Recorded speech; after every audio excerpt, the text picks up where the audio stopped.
میرا نام کلیم حیدر ہے۔ میں فوج میں میجر تھا۔ میرے والد صاحب نے میری ماں کو مار مار کے ان کے کندھے کی ہڈی توڑ دی تھی۔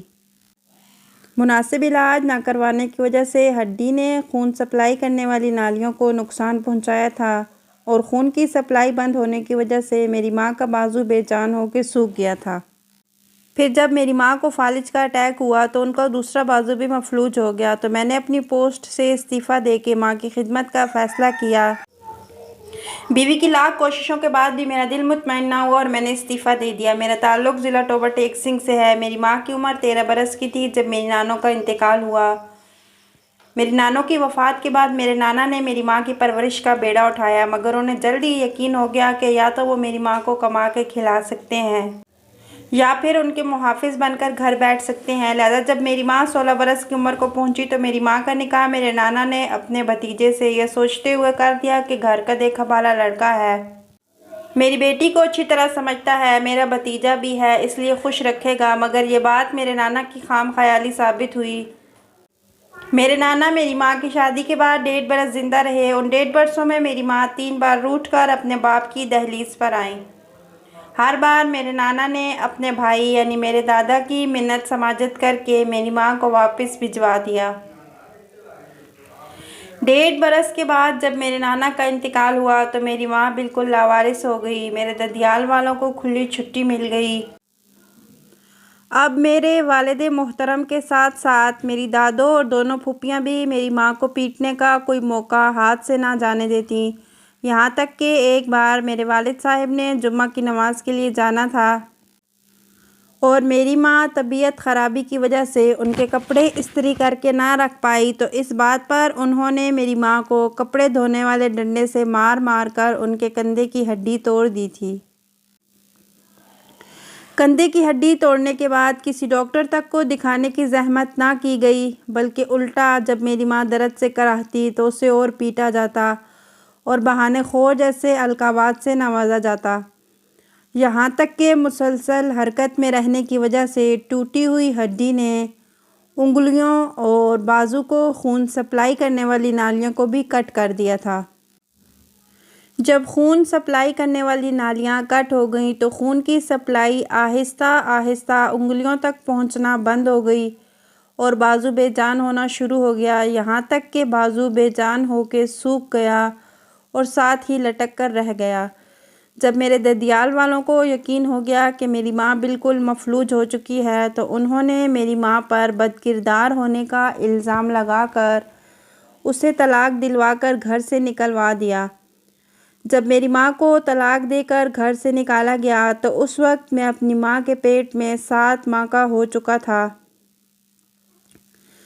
2 ماہ تک میری ماں کو گاؤں کی دائی نے اپنے گھر میں پناہ دیے رکھی۔ 2 ماہ بعد جب میری پیدائش ہوئی تو میرے ددیال والوں کو خطرہ پیدا ہو گیا کہ کہیں میں ان کی جائیداد نہ ہتھیا لوں، اس لیے انہوں نے میری ماں کو دائی کے گھر سے بلکہ گاؤں سے بھی نکلوا دیا۔ گاؤں سے نکالے جانے کے بعد میری ماں کے پاس اور کوئی ٹھکانہ نہیں تھا، اس لیے میری ماں مجھے کپڑے کی ایک گانٹھ میں لپیٹ کر کبھی دانتوں کی مدد سے کبھی کندھے سے لٹکا کر ٹوبہ ٹیک سنگھ شہر پہنچی اور پہلی رات میری ماں نے مجھے لے کر ایک گوشت والے پھٹے کے نیچے گزاری اور ساری رات میری ماں مجھے گود میں رکھ کے جاگتی رہی تاکہ کوئی آوارہ کتا مجھے چبا نہ ڈالے۔ وقت گزرتا ہے، پہلے پہل میری ماں فروٹ والی ریہڑیوں کے آس پاس پڑا ہوا گندا فروٹ اٹھا کے اپنا پیٹ بھرتی ہے۔ پھر اللہ تعالیٰ کے بنائے ہوئے نظام کے ذریعے اس خوراک کو دودھ میں بدل کر میرے لیے خوراک کا بندوبست کرتی ہے اور میری والدہ میرا پیٹ بھرتی ہے۔ جب میری ماں کو بازار میں رہتے ہوئے کچھ عرصہ گزر جاتا ہے تو مقامی دکاندار میری والدہ پر اعتبار کرنے لگتے ہیں، یوں انہیں دکانوں میں صفائی کرنے کا کام مل جاتا ہے۔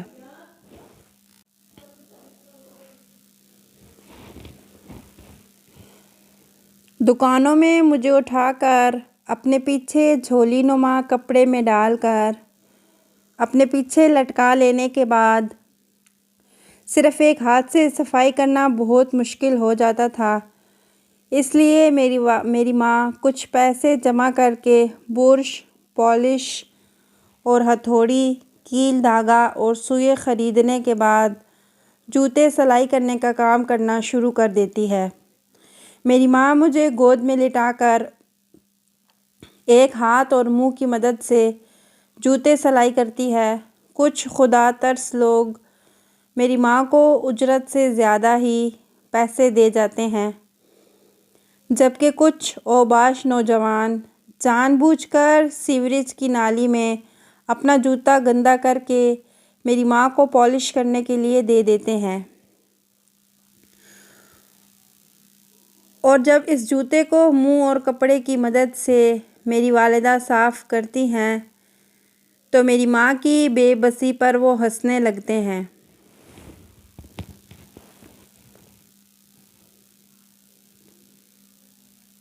خیر، وقت گزرتا ہے اور وقت یوں ہی گزرتا رہا۔ میں اسکول جانے کی عمر کو پہنچ جاتا ہوں تو میری ماں مقامی امام مسجد اور چند معزز لوگوں کے ذریعے سے میرے والد صاحب سے اس شرط پر اور اس وعدے پر شناختی کارڈ کی کاپی لے لیتی ہے کہ میرا بیٹا بڑے ہو کے کبھی بھی اپنے ددھیال والوں کی جائیداد میں سے حصہ طلب نہیں کرے گا۔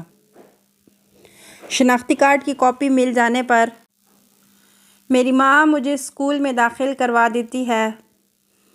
میرے استاد محترم سید ظفر صاحب کو جب میرے حالات کا پتہ چلتا ہے تو وہ مجھے اور میری ماں کو بازار سے اٹھا کے اپنے گھر میں لے آتے ہیں، ہمیں ایک الگ کمرہ رہنے کے لیے دیتے ہیں اور ہمارا سارا خرچ وہ برداشت کرنے لگ جاتے ہیں۔ بدلے میں میری ماں سید ظفر شاہ کے انکار کے باوجود ان کے گھر کا کام کاج کرنے کا بیڑا اٹھا لیتی ہیں۔ میں پڑھتا رہتا ہوں، یہاں تک کہ استاد محترم میرے لیے آرمی میں بطور سیکنڈ لیفٹیننٹ اپلائی کرتے ہیں تو میں سلیکٹ ہو جاتا ہوں اور میرا شمار ٹاپ 10 کیڈٹس میں ہوتا ہے۔ میں کورس مکمل کرتا ہوں اور میری شادی استاد محترم کی بیٹی سے کر دی جاتی ہے۔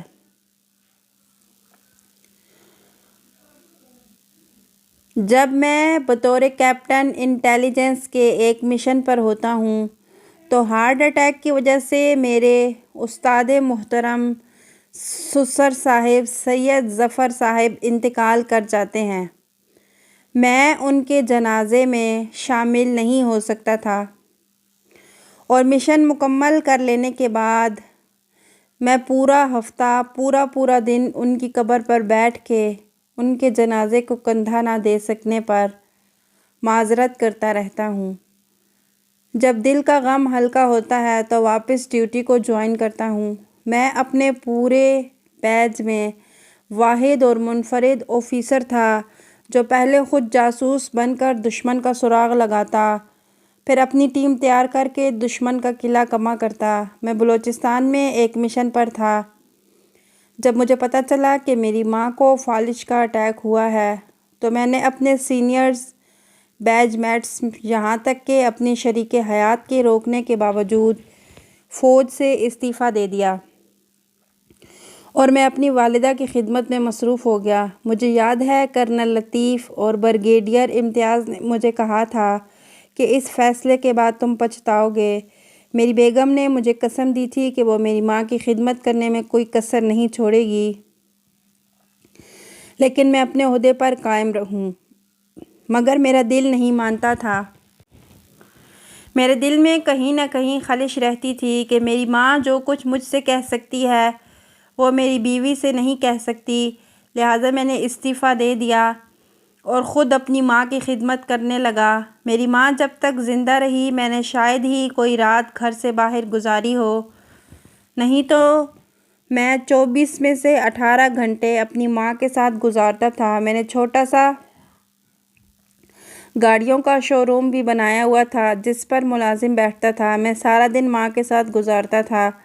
اللہ تعالیٰ نے مجھے ماں کی خدمت کے صدقے میں اتنی برکت دی کہ آج بیرون ملک ناروے میں میرے 7 شو روم ہیں۔ آج پاکستان میں میری اپنی انڈسٹری ہے۔ آج میری ماں فوت ہو چکی ہے، میرے بچے جوان ہو چکے ہیں۔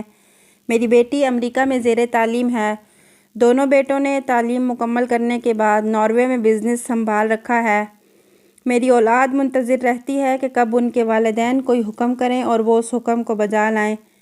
کچھ عرصہ قبل میں اپنی بیوی کے ہمراہ امریکہ میں اپنی بیٹی کو ملنے گیا تو بیٹی کے کہنے پر ہم اولڈ ہوم چلے گئے۔ وہاں پر مقیم ایک پاکستانی جس کی شکل دیکھتے ہی میں نے پہچان لیا کہ وہ بریگیڈیئر امتیاز ہے۔ اس کو دیکھ کے میں حیران رہ گیا۔ پاکستان میں اس کا رعب و دبدبہ، اس کی شان و شوکت سب امریکہ میں ختم ہو چکا تھا۔ وہ بالکل ہڈیوں کا ڈھانچہ تھا۔ میرے لاکھ یاد دلانے پر بھی وہ مجھے نہیں پہچان پایا تھا۔ انتظامیہ سے پوچھنے پہ پتہ چلا کہ اس کا بیٹا اسے یہاں چھوڑ گیا تھا اور اس کی موت پر مسلمانوں کے قبرستان میں دفن کر دینے کی نصیحت کر گیا تھا۔